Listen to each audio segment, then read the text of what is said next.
धन है हे जामदग्नि। नमस्तुभ्यं ब्रह्म ऋषि। वत्स आगे आओ, भगवान परशुराम की चरण वंदना करो।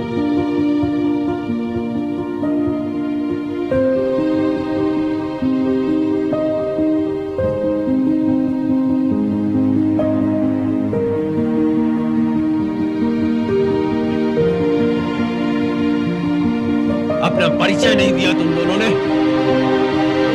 आप तो स्वयं भगवान के रूप हैं और भगवान को अपने हर भक्त की पहचान होती है।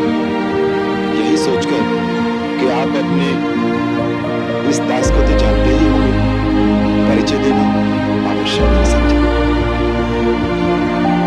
ये अयोध्या नरेश कश्यप के सुपुत्र राम और लक्ष्मण। आप नरेश को सब पर बता रहे हैं।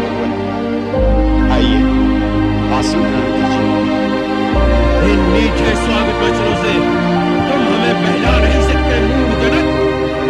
हम महेंद्र पर्वत पर तपस्या कर रहे थे कि शिव धनुष के टूटने की घोर ध्वनि का स्वर सुनाई दिया। हम ये जानने आए हैं कि हमारे आराध्य भगवान शिव के धनुष को तोड़ने का दुस्साहस किसने किया है। बोलता क्यों नहीं मूर्ख? बता किसकी मृत्यु हमें यहां लेकर आई है।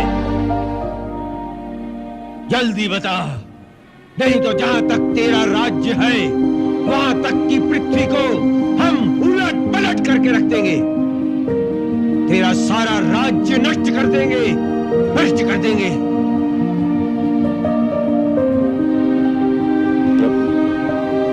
शिव के धनुष को तोड़ दे, ऐसा साहस तो कोई आपका दास ही कर सकता है। उसके लिए क्या आज्ञा है, आप मुझसे कहिए। सेवक वो होता है जो सेवा करे, जो शत्रुता करे उसे शत्रु समझकर उसे दंड ही देना चाहिए। जिसने ये शिव धनुष तोड़ा है वो सहस्र बाहु की तरह मेरा शत्रु है। सावधान जनक, विश्वामित्र, यहाँ एकत्रित राजागण और इस सारी सभा को मैं सावधान करता हूँ कि जहां भी वो अपराधी छिपा हो उसे बाहर निकालकर खड़ा कर दिया जाए, अन्यथा हम उस शिवद्रोही को मृत्यु दंड देंगे। ये समझ लो कि तुम में से एक के भी प्राण नहीं बचेंगे। एक धनुष टूट गया तो उसमें इतना क्रोध करने की क्या बात है? हमने तो बचपन में कई धनुइयां तोड़ी, उस समय तो किसी ने क्रोध नहीं किया। राजा के छोकरे तनिक होश में बात कर। विश्व भर में सम्मानित महाशिव धनुष को बच्चों की धनुओं के बराबर समझता है। ये वो धनुष है जिससे शंकर ने त्रिपुरारी का वध किया था। ब्राह्मण देवता, आपको धनुष धनुष में फर्क दिखता हो।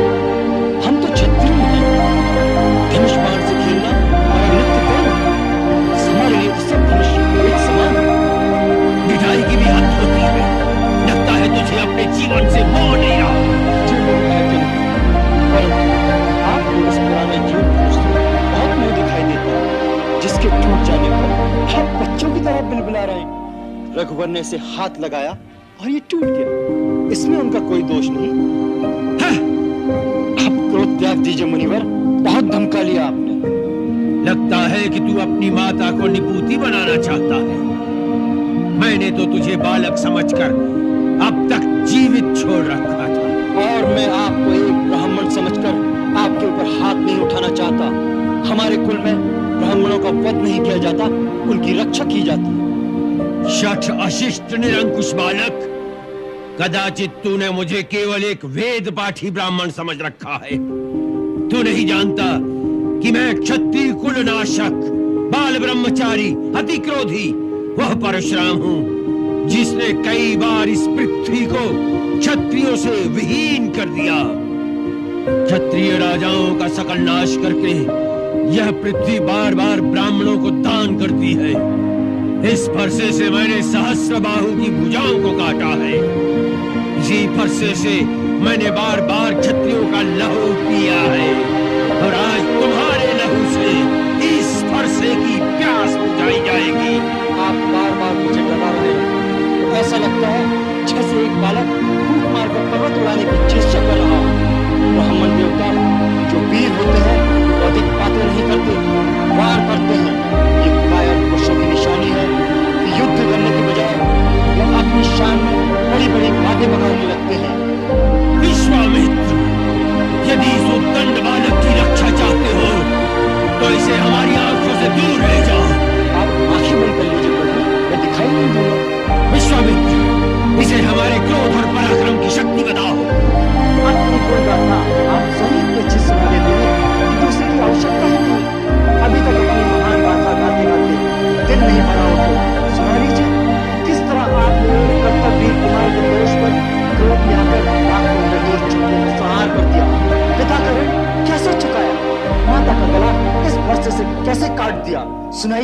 सुनाइए अपने महान कार्यों की पूर्ण कथा।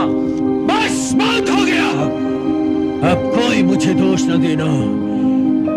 ये बालक अब निश्चय ही मरणहार है। आश्चर्य है कि मेरे कुठार के सामने आकर भी अब तक जीवित कैसे रहा। ये मुझे भी आश्चर्य है कि मेरे देवतुल भैया को मृत्युदंड देने की बात कोई मेरे सामने करे और वो मेरे बाणों से अब तक बचा रहे। लक्ष्मण,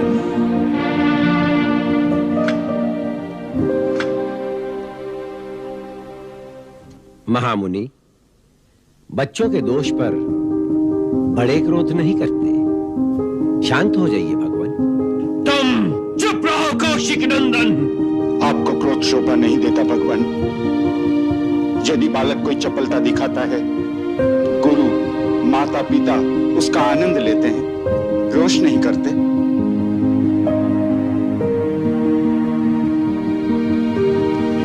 भगवान, आप तो शायद से जानते हैं। बालक की बातों का ध्यान मत करें। और फिर उसमें तो आपका कोई अपराध नहीं। आपका अपराध ही मैं। मेरे ही हाथ से ये धनुष भंग हुआ। यदि दंड देना है तो मुझे दीजिए। चाहे मुझ पर कृपा कीजिए या क्रोध कीजिए या फिर मेरे प्राण ले लीजिए। जिस प्रकार भी आपका ये क्रोध शांत हो सके, मैं वो उपाय करूंगा। तुम भी कुछ कम धूर्त नहीं हो। भगवान शंकर का धनुष तोड़कर अब मुझे ही ज्ञान सिखा रहे हो।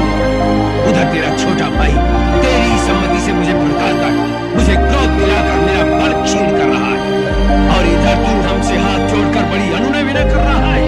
परंतु ये छल कपट और नहीं चल सकता। तुम समझते हो कि अपने आप को राम कहने से तुम परशुराम का भी सामना कर सकते हो, तो उठाओ शस्त्र और मेरे साथ युद्ध करो। मैं तुम्हें निहत्था नहीं मारूंगा, वीरोचित मृत्यु का अवसर दूंगा। और युद्ध नहीं करोगे तो भाई समेत तुम्हें अभी मार डालूंगा। प्रभु, यदि रण में हमें कोई ललकारे तो क्षत्रिय धर्म के अनुसार हम उससे अवश्य लड़ेंगे, चाहे वह स्वयं काल ही क्यों ना हो। परंतु हम रघुवंशियों का यह भी धर्म है कि हम गौ, ब्राह्मण और स्त्री पर हाथ नहीं उठाते। ब्राह्मण हमारे लिए सदा पूजनीय है और उनकी सेवा करना हमारा परम धर्म है। सो प्रभु और सेवक के बीच युद्ध कैसे हो सकता है? आपकी और हमारी बराबरी कैसे हो सकती है? भगवान, मेरा तो छोटा सा नाम है राम, परंतु आपका परशु समेत परशुराम। आपने अपने राम का अभी तक नहीं जाना, परंतु मैं तो आपकी प्रभुता को जानता